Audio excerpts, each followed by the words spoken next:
मनोज पंडित जी के पास चलूंगा, उससे पहले एक बात कहूं, इस पर मत भिन्नता है कि सारा इस्लाम भारत में सूफियों ने ही फैलाया या कुछ वो जो घोड़े पर तलवार लेके चलते थे उनने भी फैलाया, क्या इस पे विवाद है। ये देश मानता है कि बड़ी तादाद में कन्वर्जन हुआ तलवार के जोर पर, जो लड़ गए वो नहीं झुके, जिनमें साहस था, जो नहीं लड़ पाए वो झुक गए राजसत्ता के सामने। अब्दाली से लेके शब्दाली तक, नादिर शाह से लेके और औरंगजेब तक पूरी एक श्रृंखला देख लीजिए। सूफियों के उससे कोई बहुत हुआ हो ऐसा इतिहास नहीं बताता मौलाना साहब। ये फैला इस्लाम, विस्तार इसने पाया जब इसमें राज्य की शक्ति लगी, तलवार की शक्ति लगी। खैर मनोज पंडित जी, आपके ग्रह अच्छे हैं या कांग्रेस के ग्रह खराब है ये तो ज्योतिषी बताए, लेकिन ये कांग्रेस आपके लिए ऐसा काम कर जरूर देती है हर 2-3 महीने में कि लड्डू बांटो, क्या अब बैठे ठाले एक नया विवाद शुरू हो गया, बोले जी अयोध्या का फैसला गलत था। बताइए, जब बाल बच्चे बड़े हो जाएं तो कहा जाए अम्मा बाप की शादी गलत थी, इस बात को कोई मतलब है? जब बाल बच्चों की शादी की उम्र हो जाए, अब जब 22 मतलब जनवरी के दूसरे पखवाड़े में रामलला विराजमान का मंदिर राष्ट्रार्पित होना है, तब ये बात कही जा रही, आपकी तो बातें खिल गई मनोज जी। आज काले विपरीत वाला हाल है कांग्रेस का। आप देखिए कि जो बात मोहन भागवत जी ने कही तो पूरे देश में हंगामा हुआ, वही बात गुलाम नबी आजाद जी ने कही तो कोई चर्चा नहीं, कोई मतलब नहीं उस बात का। और किस तलवार के दम पे कैसे लोगों को कन्वर्ट किया है ये पूरा देश जानता है, और ये बात छुपी नहीं है। और आज वही बातें अब हम जो अदालतों में जो लड़ रहे हैं, चाहे वो ज्ञान वापी हो, चाहे अयोध्या हो, चाहे मथुरा हो, वो साक्ष्य हैं, वो चीजें हैं जो दर्शाती हैं कि क्या हुआ हमारे बुजुर्गों के साथ, हमारे पूर्वजों के साथ। तो मेरा मानना यह है कि कांग्रेस की स्थिति अब कांग्रेस खुद नहीं समझ पा रही कि हम हैं कहां। आप ये देखिए 130 साल पुरानी पार्टी, दिल्ली में जो सरकार बनी है 10-12 साल पुरानी, उससे हाथ जोड़ जोड़ के कहती है कि आप 5 सीटों पर लड़ो, हमें 2 सीटों पर चुनाव लड़ा दो। तो इस बात से साबित होता है कि इनकी मानसिक स्थिति कहां तक पहुंच गई है, आज खड़े कहां हैं ये लोग। तो मेरा मानना यह है कि ये सब विवाद कहां से लाते हैं ढूंढ के, क्या चीजें सुप्रीम, एक आपने बताया कि कांग्रेस, राजीव गांधी ने ताला खुलवाया उस बात को। अब अगर ये फैसला आया तो सुप्रीम कोर्ट सबसे बड़ा न्यायालय है, उसके फैसले पे आप आज उंगली उठा रहे हैं, तो ये सब बिल्कुल गलत बातें हैं। इन बातों को तो मतलब नहीं निकलता। और जहां मंदिर बन गया, जहां चीजें बन गई, सब कुछ कंप्लीट हो गया, और आपकी सहमति से जब अमिताभ जी बन रहा था तो ये हो रहा था कि उत्तर प्रदेश का लॉ एंड ऑर्डर बिगड़ जाएगा, धारा 44 लगा दीजिए और हालत खराब हो जाएगी, खून की नदियां बह जाएंगी। आप देखिए कितने प्यार मोहब्बत से चीजें हुई और सब कुछ निपट गया। तो मेरा मानना यह है कि ये लोग अपना मानसिक संतुलन खत्म हो चुका है इनका। अब इनको वेंटिलेटर पे कांग्रेस आ चुकी है, अब इनको क्या बोलना है क्या नहीं। अब आप 10 महीने पहले एक प्रदेश अध्यक्ष बनाए थे, आज 10 महीने पूरे हो रहे, नए प्रदेश अध्यक्ष बना दिया उन्होंने। नए प्रदेश अध्यक्ष ने आते ही घोषणा कर दी राहुल गांधी जी चुनाव लड़ेंगे, प्रियंका गांधी जी चुनाव लड़ेंगी। अरे भाई, जोश भरना है तो वैसा जोश भरिए जिसकी आवश्यकता हो। आप ऐसी बातों को करेंगे जिनका कुछ सिर नहीं है तो कहां से लेंगे? मनोज बाबू एक मिनट रुको।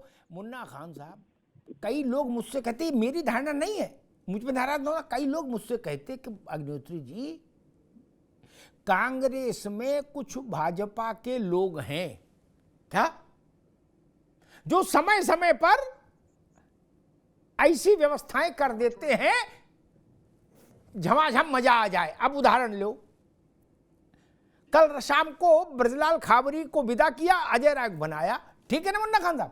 क्या अजय राय राष्ट्रीय स्वयंसेवक संघ के पूर्वी उत्तर प्रदेश में सबसे चहेता स्वयंसेवक रहा क्या?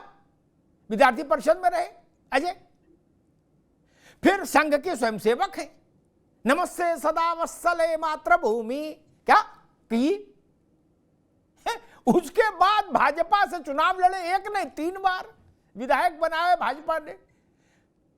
ये तो 2009 में सपाई हुए, फिर 12 में कांग्रेसी हुए।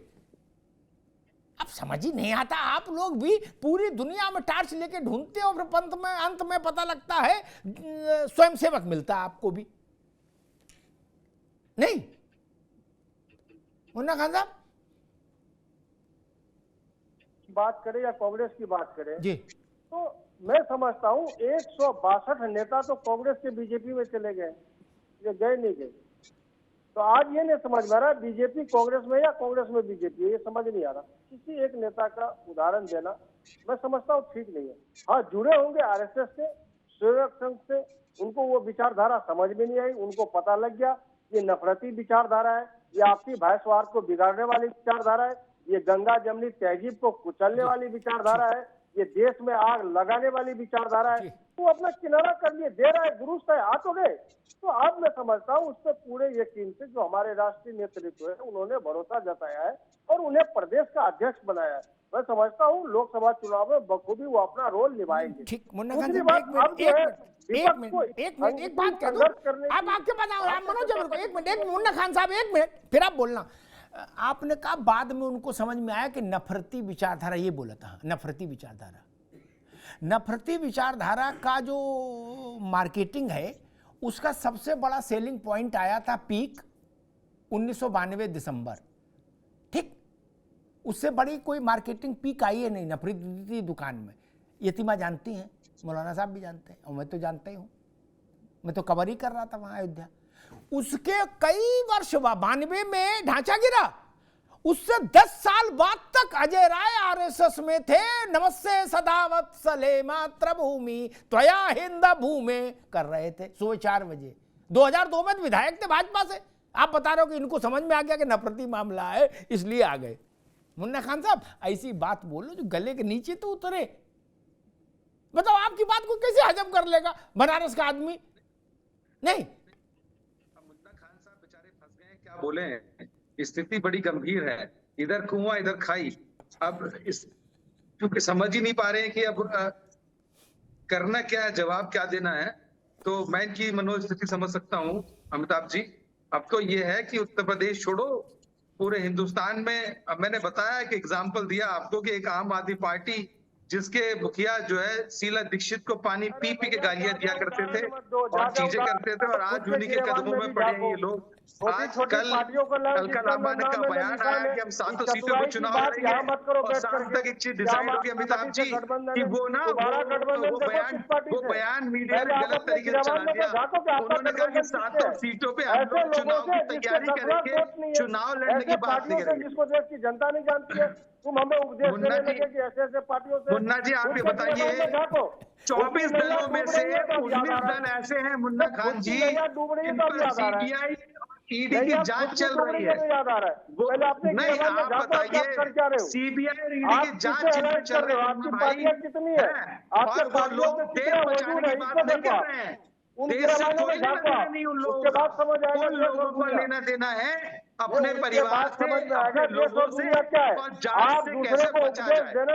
तो मेरे मित्र, मैं उपदेश नहीं दे रहा हूँ, मैं आपकी मनोस्थिति समझ रहा हूँ कि आपकी मनोस्थिति क्या है। मैं आपके भाव को समझने की कोशिश कर रहा हूँ कि आपका भाव है क्या।